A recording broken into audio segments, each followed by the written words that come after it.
പിണറായി വിജയൻ മാധ്യമങ്ങളോട് സംസാരിക്കുന്ന തത്സമയം. ഇനി ഇത്തരമൊരു ദുരന്തം ഞങ്ങളുടെ സഹായത്തോടെ ഉണ്ടാകാൻ പാടില്ലായിരുന്നു. ആരാണവർ? നമ്മുടെ നാട്ടിലെ സാധാരണ കർഷകൻ, റബ്ബറും തേങ്ങയുമെല്ലാം ഉൽപ്പാദിപ്പിക്കുന്ന സാധാരണ കർഷകൻ. UDF വോട്ട് ചെയ്തവരുണ്ട് ആ കൂട്ടത്തിൽ. തങ്ങളെ വഞ്ചിച്ച സർക്കാരാണ് ഈ കേരളത്തിൽ ഉണ്ടായത് എന്നാണ് അവർ ചിന്തിക്കുന്നത്. പരമ്പരാഗത വ്യവസായ മേഖലയിലെ തൊഴിലാളി, INTUC പോലുള്ള സംഘടനയിൽപ്പെട്ടവരുണ്ട് ആ കൂട്ടത്തിൽ. തങ്ങളുടെ ജീവിതമാണ് ഇല്ലാതാക്കിയത് ഈ ഗവൺമെൻറ് എന്നാണ് അവർ ചിന്തിക്കുന്നത്. തങ്ങൾ തന്നെയാണ് അധികാരത്തിലേറ്റതെങ്കിലും ഈ സർക്കാർ തങ്ങളെ നശിപ്പിക്കുകയാണ് ചെയ്തത് എന്നാണ് അവർ കാണുന്നത്. അടയാൻ പോകുന്ന പൊതുമേഖലാ സ്ഥാപനങ്ങളിലെ INTUC അടക്കമുള്ള സംഘടനകളിൽപ്പെട്ട തൊഴിലാളി തൻ്റെയും കുടുംബത്തിൻ്റെയും ജീവിതം ദുസ്സഹമാകാൻ പോകുന്നതിനെക്കുറിച്ച് വേവലാതിപ്പെട്ടുകൊണ്ടിരിക്കുകയാണ്. ഇങ്ങനെയുള്ളവരാണ്. ഇതൊരു ഇടതുപക്ഷ ജനാധിപത്യ മുന്നണിയിൽപ്പെട്ടവർ മാത്രമല്ല, ഈ കേരളത്തിൽ ജീവിക്കുന്ന സകലമാന പേരുമാണ്. ഇതിനി സഹിക്കാനാവില്ല എന്ന നിലപാട് ഓരോ ഘട്ടത്തിലായി സ്വീകരിച്ചു വന്നിട്ടുണ്ട്. അതെല്ലാം കൂടിയുള്ള ഒരു തീരുമാനമാണ് തെരഞ്ഞെടുപ്പിൻ്റെ ഭാഗമായി വരാൻ പോകുന്നത്. ഇത്തരം ആളുകളെല്ലാം മാറ്റത്തിനു വേണ്ടി നിലകൊള്ളുകയാണ്. അവർ നേരത്തെ LDF നിന്നവരായിരിക്കില്ല, പക്ഷെ അവർ മാറി ചിന്തിക്കാൻ തയ്യാറാകും. മാറ്റം UDF സൃഷ്ടിക്കാനാവില്ല എന്നും അവർ കാണുന്നു. അത് LDF മാത്രമേ ആകൂ എന്നും അവർ കരുതുന്നു. ഇതാണ് ഈ തെരഞ്ഞെടുപ്പിലെ LDF ഏറ്റവും വലിയ കരുത്ത് എന്നാണ് ഞങ്ങൾ കാണുന്നത്. ചോദ്യങ്ങളിലേക്ക് കടക്കാം. കഴിഞ്ഞ കാലങ്ങളിലൊന്നും കാണാത്ത ഒരു ഫിനോമിനൻ ഈ BJP BDJS സഖ്യം, അവരുടെ വോട്ട് ഷെയർ കൂടിക്കൊണ്ടിരിക്കുകയാണ്. നമ്മൾ 3-4 ഇലക്ഷൻ പോകുക. ഈ ഇലക്ഷനിൽ എന്താണ് അവരുടെ പെർഫോമൻസ്? അത് ആർക്ക് ഗുണം ചെയ്യും? ആർക്ക് അത് അഫക്ട് ചെയ്യും? RSS ആണ് ഇതിൻ്റെ എല്ലാം പിന്നിൽ. RSS ആഗ്രഹിക്കുന്നത് BJPക്ക് കേരളത്തിൽ അക്കൗണ്ട് തുടങ്ങാൻ കഴിയണമെന്നാണ്. മാത്രമല്ല അവർക്ക് കുറച്ച് കരുത്ത് വർദ്ധിപ്പിക്കാനും ആവണം. പക്ഷേ കേരളത്തിലെ ജനങ്ങൾ ഇവിടെ RSSനെ സ്വീകരിക്കുന്നില്ല, BJPയെയും സ്വീകരിക്കുന്നില്ല. അങ്ങനെ വന്നപ്പോഴാണ് ചില ജാതി സംഘടനകളെ ആകർഷിക്കാനുള്ള ശ്രമം നടത്തിയത്.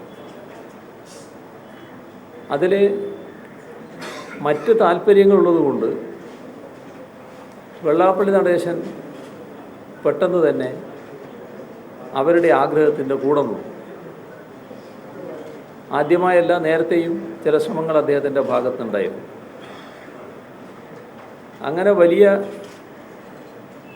കരുത്ത് ഈ പറഞ്ഞ RSSന് ഉണ്ടാക്കാൻ പോവുകയാണ് എന്നായിരുന്നു വെള്ളാപ്പള്ളിയും കൂട്ടരും കരുതിയത്. തദ്ദേശ സ്വയംഭരണ സ്ഥാപനങ്ങളിലേക്കുള്ള തെരഞ്ഞെടുപ്പിൽ അത് വല്ലാതെ പ്രതിഫലിക്കും എന്നും കരുതി. അന്ന് ഉമ്മൻചാണ്ടിയും കൂട്ടരും കരുതിയത്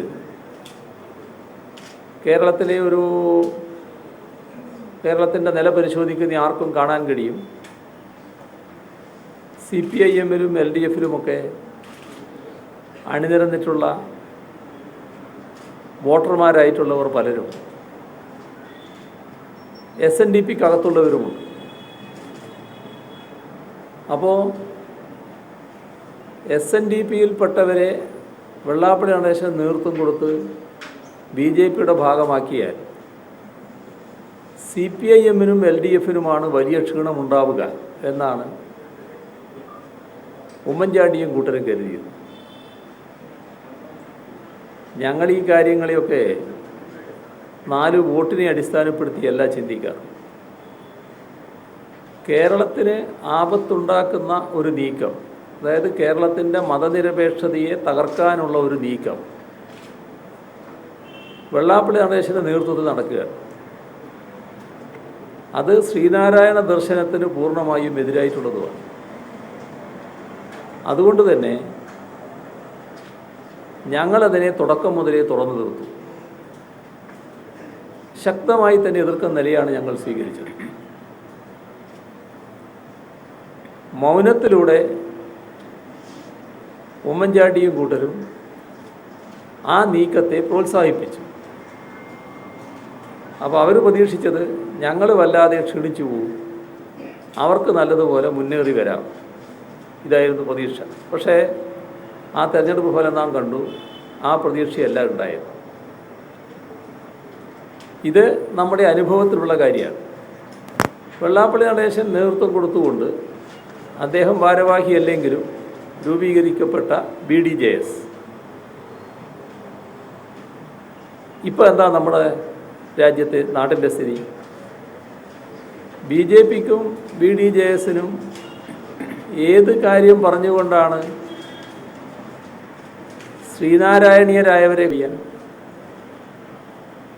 BJPയുടെ പ്രതീക്ഷ നരേന്ദ്രമോദിയുടെ ഗവൺമെൻറ്റിനെ കുറിച്ച് കുറച്ച് പറയാമെന്നായിരുന്നു. പക്ഷേ നരേന്ദ്രമോദിയുടെ ഗവൺമെൻറ്റിനെ കുറിച്ച് ഇപ്പോൾ ആർക്കെങ്കിലും ജനങ്ങളുടെ മുന്നിൽ അവതരിപ്പിക്കാൻ പറ്റുമോ?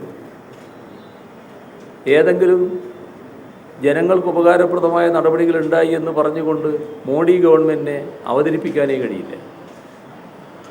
അപ്പോൾ അതും പറഞ്ഞുകൊണ്ട് വോട്ട് സമ്പാദിക്കാൻ പറ്റില്ല.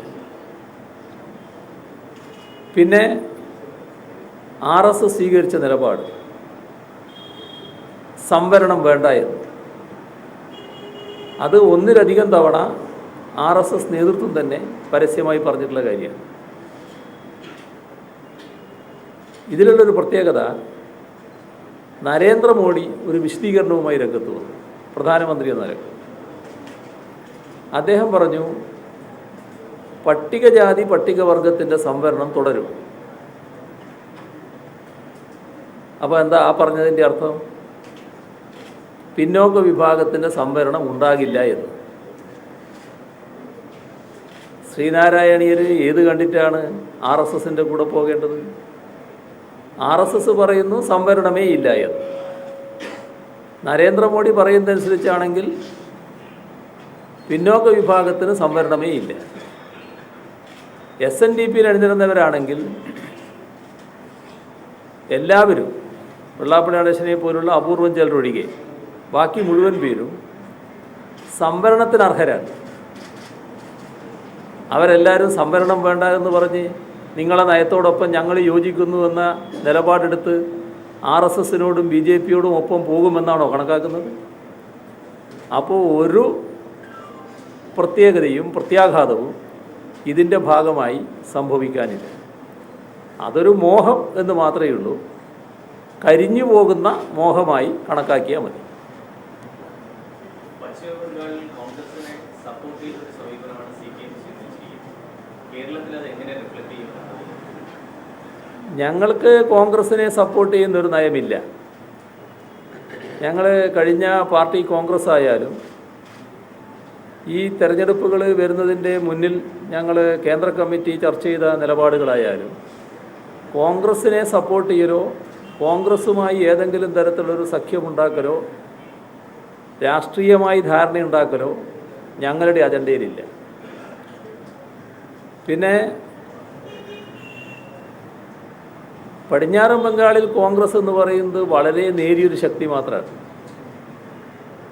എത്രയോ കാലമായിട്ട് അവർ ക്ഷയിച്ചു പോയ ഒരു പാർട്ടിയാണ്. അതൊരു വലിയ പാർട്ടിയായിട്ട് കാണേണ്ടതായിട്ടില്ല. എന്നാൽ വലിയ തോതിലുള്ള മാർക്സിസ്റ്റ് വിരോധം വെച്ച് പുലർത്തിയവരായിരുന്നു പഴയ കാലത്ത്. ഇപ്പോൾ പടിഞ്ഞാറൻ ബംഗാളിൽ സംഭവിച്ചിരിക്കുന്നത് തൃണമൂൽ കോൺഗ്രസിൻ്റെ അമിതാധികാര വാഴ്ച ആ നാടിനെ ആകെ വല്ലാത്ത പരുവത്തിലെത്തിച്ചിരിക്കുകയാണ്. അപ്പോൾ തൃണമൂൽ കോൺഗ്രസിനെ അധികാരത്തിൽ നിന്ന് ഒഴിവാക്കുക എന്നത് ജനാധിപത്യ വിശ്വാസികൾ ആകെ ആഗ്രഹിക്കുന്നുണ്ട്. ഞങ്ങൾ കോൺഗ്രസുമായി സഖ്യത്തിനൊന്നും തയ്യാറായിട്ടില്ല. പക്ഷേ തൃണമൂൽ കോൺഗ്രസ് അധികാരത്തിൽ തുടരരുത് എന്ന്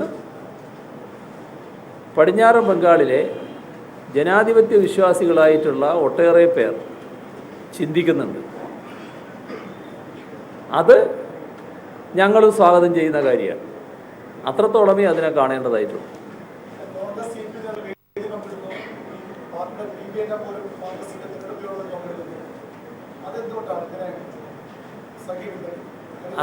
അതൊക്കെ കൂടുതൽ മനസ്സിലാക്കിയേ പറയാൻ പറ്റും. എനിക്കിപ്പോൾ അതിനെപ്പറ്റി കൂടുതൽ പറയാൻ കഴിയില്ല. ഇതാണ് ഞാൻ പറഞ്ഞതാണ് ഞങ്ങൾ സ്വീകരിച്ചിട്ടുള്ള നയം. ബാക്കി കാര്യങ്ങൾ എന്താണ് എന്ന് കൂടുതൽ മനസ്സിലാക്കിയാൽ മാത്രമേ പറയാൻ പറ്റൂ. ഇവിടെ ഏറ്റവും കൂടുതൽ ചർച്ച ചെയ്യുന്ന ഈ ബാറിന്റെ പാർട്ടി ജനറൽ സെക്രട്ടറി ഡൽഹിയിൽ നിന്ന് പറഞ്ഞു ബാറുകൾ തുറക്കില്ല. ഇന്നലെ LDF കൺവീനർ അതിന് ഒരു മാറ്റം വരുത്തുക. എന്താണ് നിങ്ങളുടെ നിലപാട്? ഈ ബാറുകൾ തുറക്കുമോ ഇല്ലയോ? ഞങ്ങളുടെ നിലപാട് അതിൽ വ്യക്തമാണ്, നേരത്തെ തന്നെ വ്യക്തമാണ്. അത് പലവട്ടം ചോദിച്ച ഘട്ടത്തിലൊക്കെ ഞങ്ങളെല്ലാവരും മറുപടി പറഞ്ഞിട്ടുണ്ട്.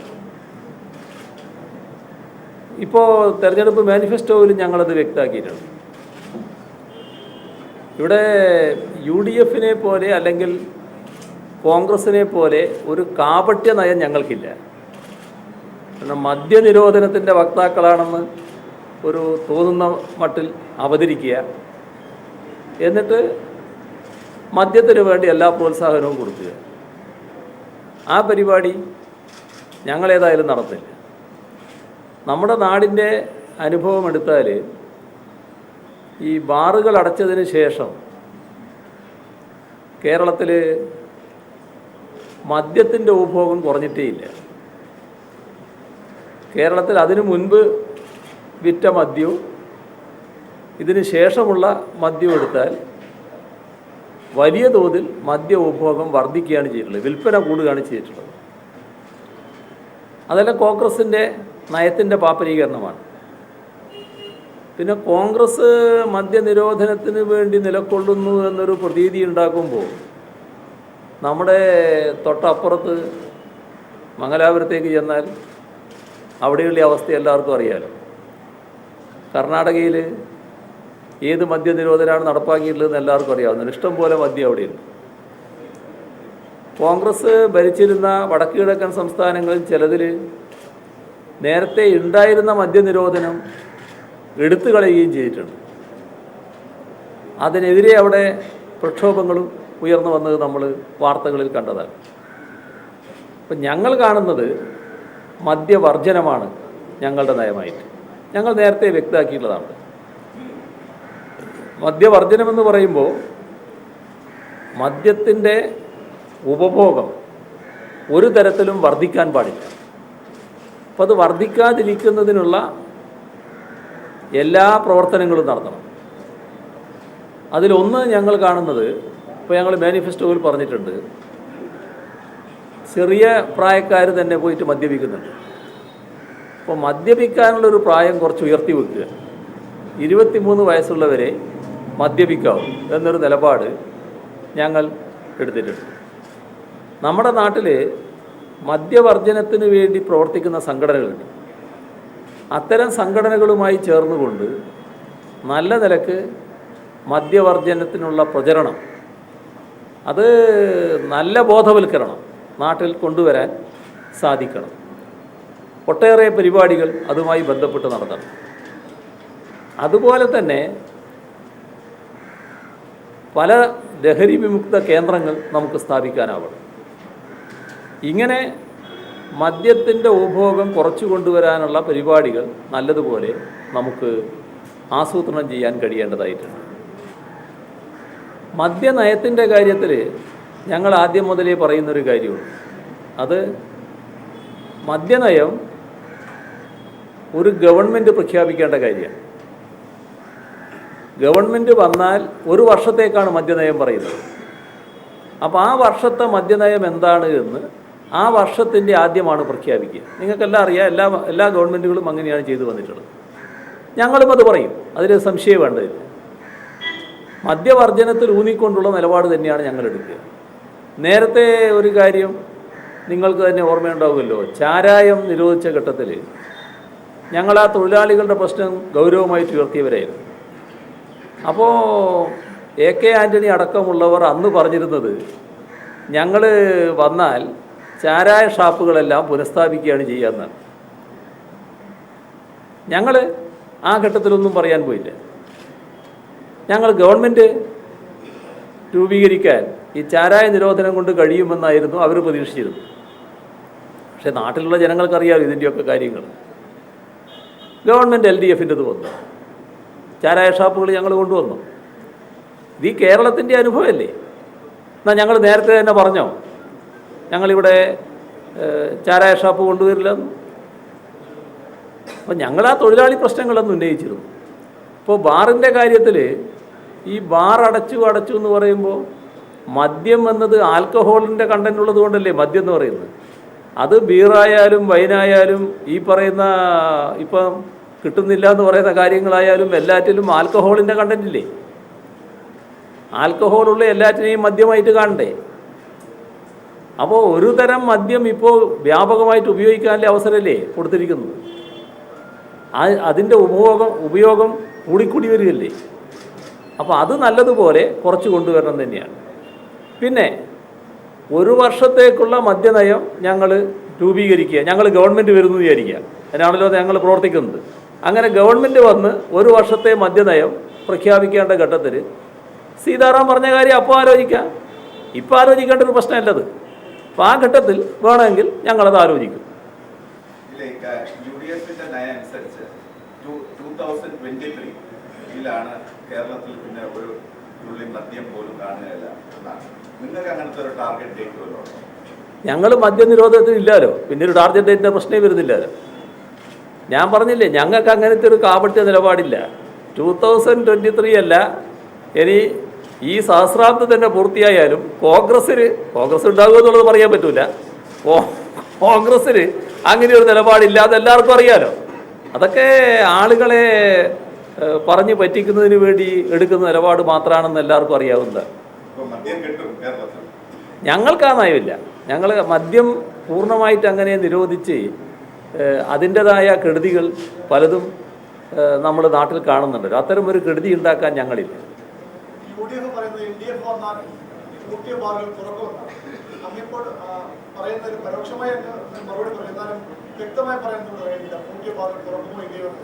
അത് UDFന് വേണ്ടി മറുപടി പറയാൻ ഞങ്ങളില്ലാലോ. ഞങ്ങളെപ്പറ്റി ജനങ്ങൾക്കറിയാം. ജനങ്ങൾക്ക് പൂർണ്ണമായ വിശ്വാസം ഞങ്ങളിലുണ്ട്. ഞങ്ങൾ സാധാരണ എന്താണ് ഇത്തരം കാര്യങ്ങളുടെ നിലപാട് സ്വീകരിക്കാറുള്ളത്. ഗവൺമെൻറ് വരികയാണെങ്കിൽ ആ ഗവൺമെൻറ് ഒരു വർഷത്തെ മദ്യനയം പ്രഖ്യാപിക്കും.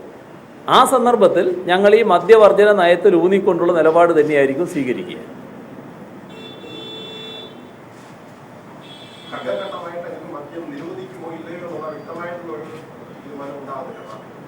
അല്ല, ഞാൻ പറഞ്ഞല്ലോ, ഞങ്ങൾ മദ്യനിരോധനത്തിൻ്റെ ഭാഗമായില്ല. മദ്യത്തിൻ്റെ ഉപഭോഗം കുറക്കാനുള്ള നടപടികൾ ഞങ്ങൾ നല്ലതുപോലെ സ്വീകരിക്കും. നിരോധനത്തിൻ്റെ രീതിയല്ല ഞങ്ങളെ അജണ്ടയിലുള്ളത്. മദ്യ ഉപഭോഗം കുറച്ചു കൊണ്ടുവരണം. നമ്മളെല്ലാവരും മദ്യത്തിൽ നിന്ന് വിമുക്തരായി മാറണം. എല്ലാവരും, പത്രപ്രവർത്തകരായാലും രാഷ്ട്രീയ പ്രവർത്തകരായാലും.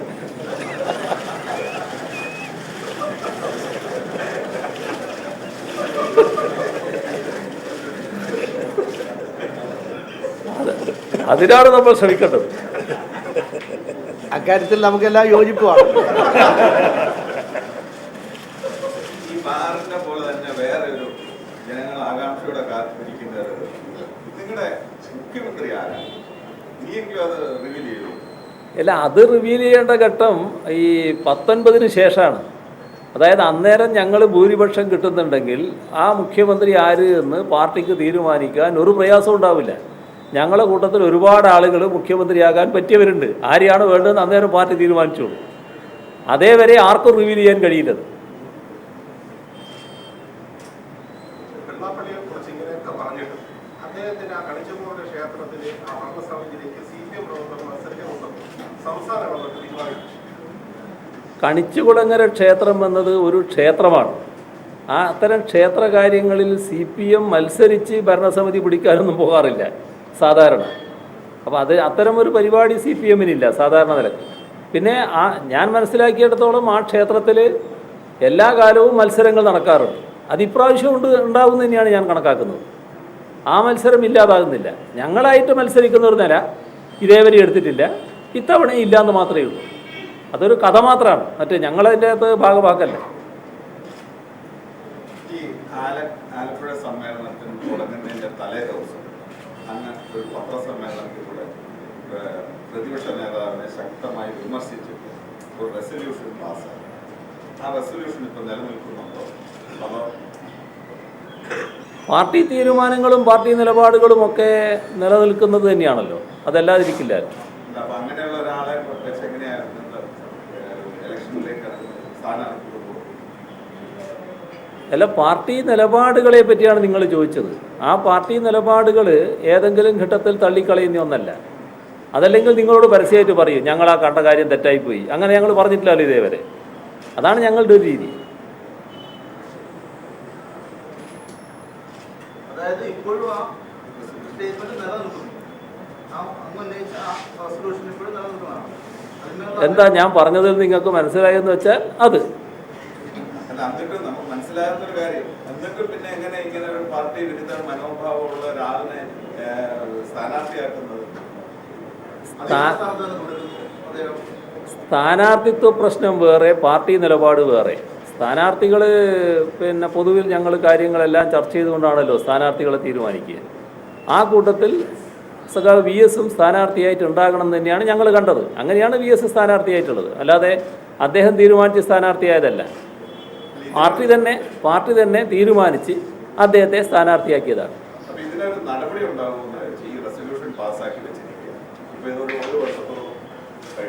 അത് നിങ്ങൾക്ക് പാർട്ടി നന്നാവണം എന്നുള്ള താല്പര്യത്തോടെ പറയുന്ന ഒരു കാര്യമല്ല, നമുക്കെല്ലാവർക്കും അറിയാം. ഏതായാലും ഞങ്ങൾ പാർട്ടി നന്നാവണമെന്നുള്ള ചിന്തയോട് കൂടി തന്നെയാണ് മുന്നോട്ട് പോയിക്കൊണ്ടിരിക്കുന്നത്. അതിനെപ്പറ്റി വേറെ ആശങ്ക വേണ്ട.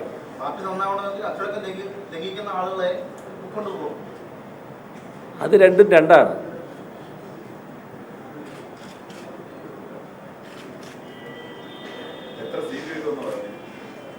ഞങ്ങൾക്കൊരു 100-ലധികം സീറ്റ് കിട്ടും.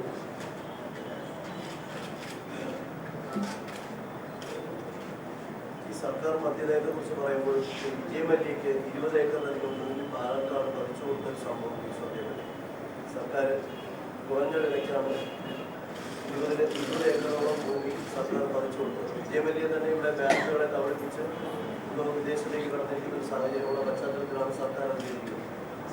അതെ, അത് ഇപ്പോൾ ഏതായാലും മാധ്യമങ്ങൾ പുറത്ത് കൊണ്ടുവന്നല്ലോ കാര്യങ്ങൾ. നമ്മുടെ നാട്ടിൽ എങ്ങനെയാണ് ഗവൺമെൻറ് കാര്യങ്ങൾ നീക്കുന്നത് എന്നാണ് ഇതിലൂടെ വ്യക്തമാകുന്നത്. സ്ഥലം അതിൻ്റെ യഥാർത്ഥ വിലക്കല്ല കൊടുത്തിട്ടുള്ളത്, മാർക്കറ്റ് വില ഈടാക്കിയിട്ടില്ല. വളരെ സഹായ നിരക്കിൽ സ്ഥലം കൊടുക്കുന്നതിനാണ് ഗവൺമെൻറ് തീരുമാനിച്ചിട്ടുള്ളത്. സാധാരണ നിലക്ക് അങ്ങനെയൊരു നിലപാട് ഗവൺമെൻറ് സ്വീകരിക്കാറില്ല.